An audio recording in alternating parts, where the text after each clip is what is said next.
Hola, muy buenos días. Vamos a dar inicio en esta mañana de 16 de agosto del 2020 a nuestro servicio de culto de dominical.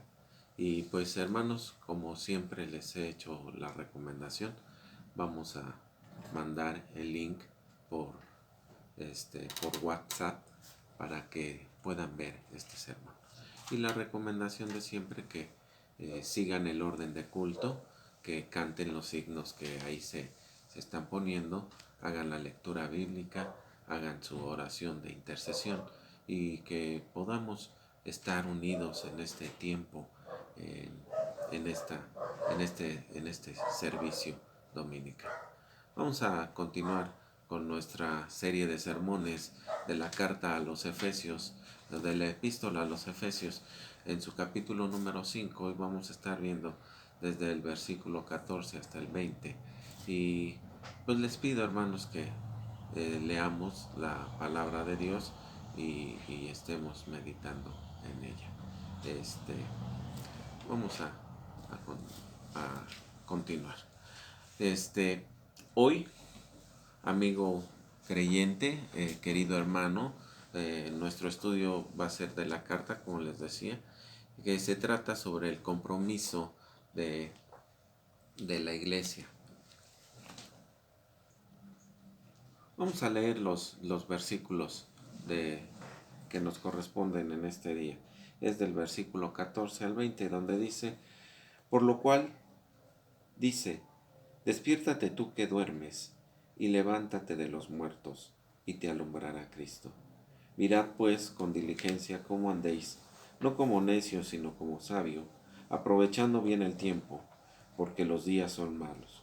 Por tanto, no seáis insensatos, sino entendidos de cuál sea la voluntad del Señor. No os embriaguéis con vino, el cual hay disolución. Antes bien, sed llenos del Espíritu, hablando entre vosotros con salmos, con himnos, con cánticos espirituales, cantando y alabando al Señor en nuestros corazones, dando siempre gracias por todo al Dios y Padre en el nombre de nuestro Señor Jesucristo. Vamos a hacer una oración antes de comenzar. Bendito Padre Celestial, en el nombre de Jesús, en esta mañana, Señor, te damos muchas gracias por la vida que nos concedes, por el momento que nos prestas, Señor, para poder meditar en tu palabra, para aprender cada día más de ella, Señor. Te rogamos, Señor, que esta meditación, este sermón, Señor, llegue a nuestros corazones y podamos vivir una vida, Señor, acorde con tu voluntad, acorde, Señor, con lo que tú esperas de nosotros. Padre, háblanos, Señor, limpia mi boca, limpia mis palabras, Señor, y que de ellas solamente salga tu bendita palabra, para que tu pueblo, Señor, conozca cuál es tu voluntad, que siempre es agradable y es perfecta. En el nombre de Jesús, Señor, te doy gracias por todo. Amén. Pues vamos a continuar, hermanos. Estábamos diciendo que de los versículos del 1 al 17 se trata sobre el compromiso matrimonial de la iglesia. La iglesia se está dirigiendo hacia el día cuando será presentada ante la presencia de Cristo como la esposa, porque así lo dice la palabra de Dios, como podremos ver dentro de unos momentos.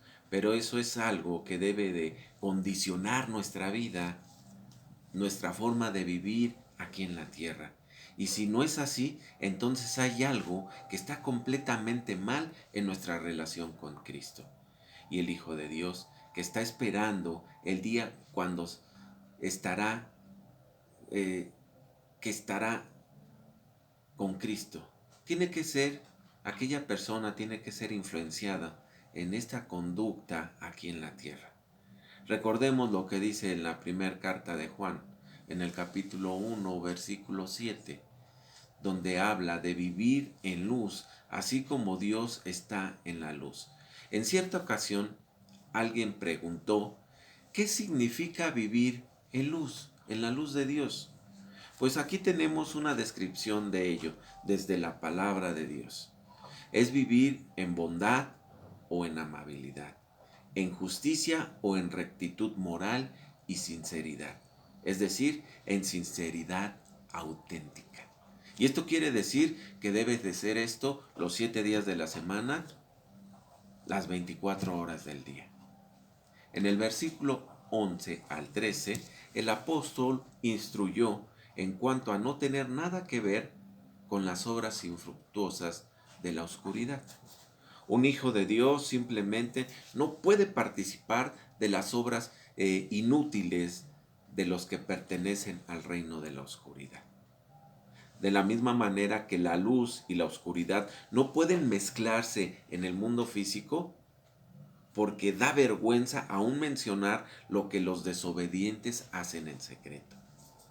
Más bien, hay que reprobar, desaprobar ese tipo de prácticas. Ello no significa que el cristiano ha de convertirse en un reformador. No, quiere decir que por la luz que refleja su vida, que es un reflejo de la luz de Cristo, él mismo es un reproche de esa oscuridad. Hay demasiados creyentes en el presente que utilizan el método de la crítica o el método de la predicación. Así tratan de corregir a una persona no creyente, diciéndole, usted no debería de hacer tal o cual cosa, esto o aquello. Pero, estimado creyente, eso no es la manera de aproximarnos o de aproximarse a la oscuridad. Usted tiene que ser una luz. Usted no debe de dedicarse a predicar sobre estas cosas. Usted no puede decirle lo que hay que hacer o lo que no hay que hacer. Nuestra tarea es hacer resplandecer la luz de la palabra de Dios, para que se ilumine aquello que Dios califica como correcto. Usted no podrá alcanzar a una persona para Cristo sermoneándola o advirtiéndole sobre lo que está mal. Usted no debe de tratar que la persona que no es salva cambie de conducta. Ella no puede cambiar su conducta. Ella necesita nacer de nuevo espiritualmente hablando para que pueda cambiar. Usted tiene que ser una luz y la luz siempre afectará la oscuridad. Recuerde que la oscuridad no se disipa por medio de predicaciones ni de conferencias. La oscuridad se desvanece en presencia de la luz. Vamos a ver ahora el versículo 14, comenzando con este sermón. Dice así, por lo cual dice, despiértate tú que duermes y levántate de los muertos y te alumbrará Cristo. Aquí tenemos un mandamiento que es humanamente imposible de realizar. ¿Cómo puede una persona despertar de los muertos? ¿Cómo puede una persona despertar de la muerte espiritual? Solo Dios puede despertarnos. Creo que lo que el apóstol Pablo quiso decir aquí a los creyentes que han sido vencidos por el sueño espiritual, tenían que despertarse. Y luego les dijo en el versículo del 15 al 17, mirad pues con diligencia cómo andáis, no como necios, sino como sabios, aprovechando bien el tiempo, porque los días son malos. Por tanto, no seáis insensatos, sino entendidos de cuál sea la voluntad del Señor. Este es otro mandamiento relacionado con la vida del creyente. Se le exhorta a vivir con sabiduría. Su forma de vivir tiene que revelar la urgencia de la hora en la que nos encontramos y de la importancia de vivir para Dios. Y el objetivo principal de su vida tiene que ser el de permanecer en la voluntad de Dios. El creyente tiene que actuar en la esfera de la voluntad de Dios, de la misma manera que de la misma manera que el tren anda sobre los rieles y se supone que su conducta del cristiano en este mundo demuestra que pertenece a Cristo. Debemos de ser como ese tren que anda sobre esos rieles. Cuando uno entra en un comercio, Encontrará a un vendedor que inmediatamente estará pendiente de usted, dinámico y dispuesto a ayudarle. Si una persona es una hija de Dios o un hijo de Dios, cómo se comporta en otras oportunidades, cuando no está en su trabajo, tratando de ganar un buen sueldo? ¿Adopta la misma actitud? ¿Revela que está tratando de agradar a Dios? El creyente debe de vivir en esta tierra demostrando que pertenece a Cristo, sin que haya ninguna necesidad de preguntárselo. Después de haber hablado sobre el compromiso matrimonial de la iglesia en los versículos del 1 al 17, pasemos ahora a hablar sobre la experiencia de la iglesia. Este párrafo se entiende desde el versículo 18 se extiende desde el 18 hasta el 24 del capítulo de los Efesios número 5. Dice así: no os embraguéis con vino, que lleva al desenfreno. Antes bien, sed llenos del Espíritu, hablando entre vosotros con salmos, con himnos y cánticos espirituales, cantando y alabando al Señor en vuestros corazones. Aquí no tenemos un discurso árido contra los males del alcoholismo, aun cuando sus excesos constituían un pecado dominante en la sociedad del mundo antiguo, tal como continúa siendo en la sociedad actual. En realidad, el apóstol Pablo estaba haciendo una comparación. Él estaba diciendo: no os embraguéis con vino. ¿Por qué? Porque este estado estimula temporalmente, solo por un momento, activa la energía de la parte física, conduciendo a las personas a un descontrol en todos los órdenes, que luego desaparece, dejando una sensación de abatimiento. Y eso no es precisamente lo que las personas necesitan. Ahora, es cierto que las personas sienten una necesidad por algo y como resultado recurren al alcohol. Si son hijos de Dios, no tienen otros recursos para hacerle frente a su vacío interior. Sin embargo, el Hijo de Dios tiene que ser lleno del Espíritu Santo, es decir, controlado por el Espíritu Santo. Esa debe de ser la experiencia de todo creyente. ¿Y qué significa estar lleno o controlado por el Espíritu Santo?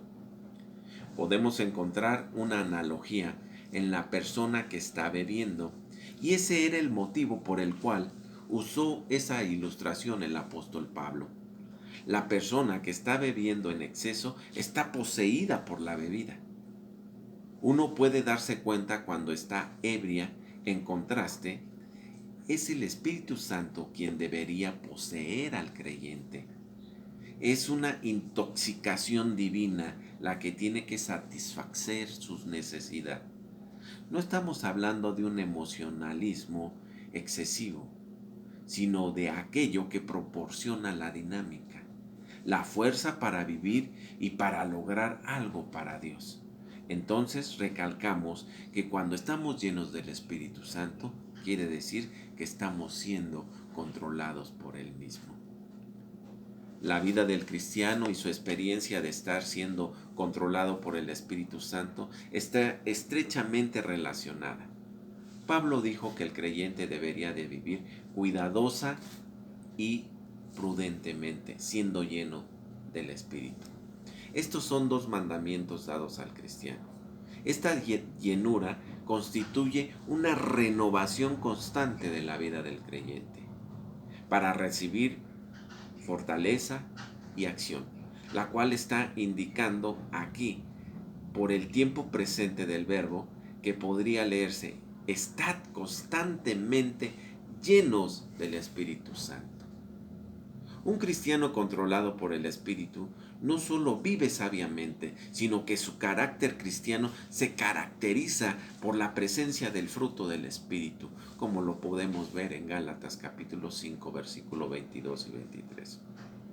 Y a un creyente nunca se le manda que se bautice con el Espíritu Santo, pero sí se le dice que todos fuimos bautizados por el Espíritu para constituir un cuerpo, como lo dice 1 Corintios 12:13. ¿Lo hicimos con un esfuerzo por parte nuestra? No, fue nuestra fe en Cristo. El Espíritu Santo nos regeneró y habita en nosotros. El Espíritu nos selló, el Espíritu nos bautizó y nos bautizó colocándonos en el cuerpo de los creyentes. Sin embargo, el cristiano necesita la llenura o el control del Espíritu para servir a Cristo. Los discípulos estaban reunidos en el día del Pentecostés. Necesitaban salir al mundo para dar testimonio de Cristo y fueron llenos del Espíritu Santo. Tuvieron esa experiencia que les capacitó para testificar en aquel día.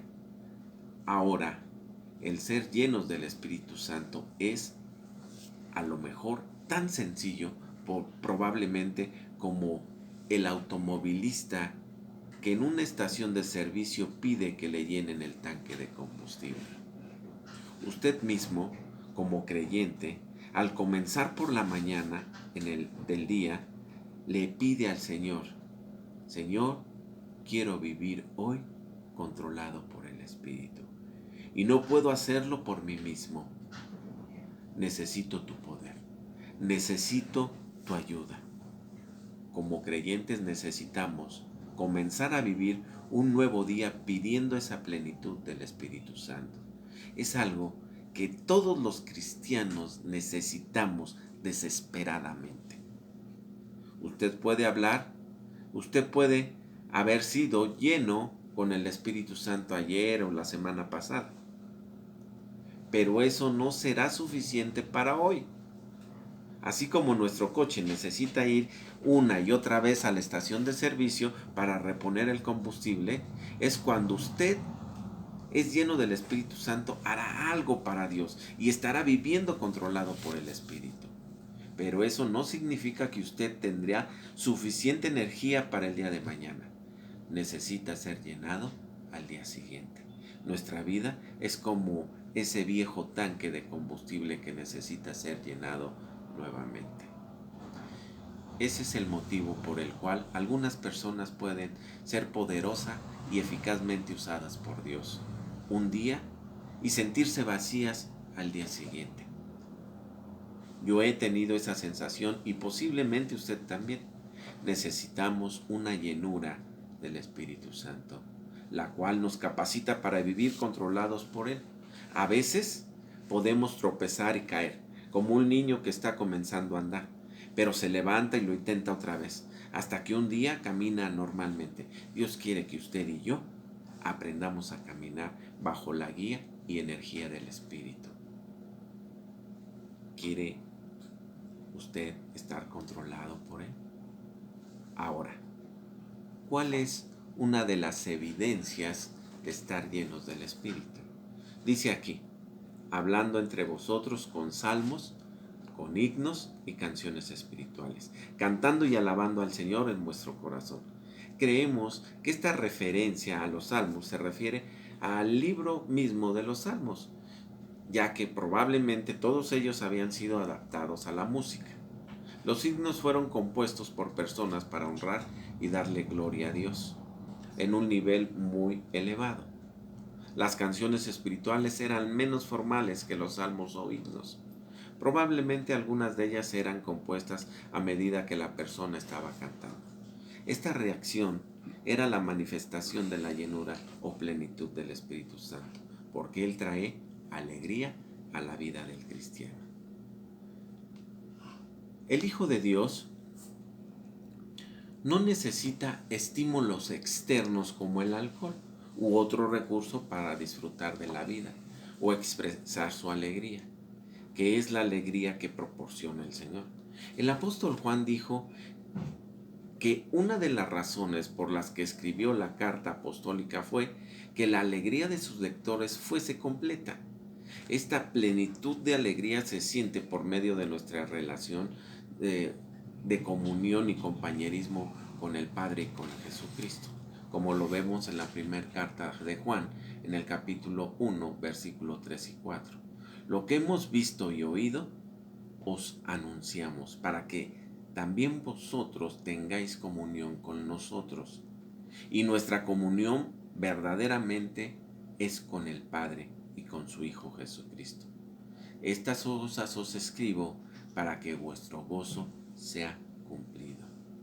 Los cristianos tienen que pasarlo bien y disfrutar de momentos felices en la iglesia. No se trata de frivolidad o de un mero entretenimiento, sino de la experiencia real de la alegría que da el Señor. Esa clase de alegría proviene de la llenura del Espíritu Santo. Continuamos leyendo el versículo 20, que dice: Dad siempre gracias por todo al Dios y Padre en el nombre de nuestro Señor Jesucristo.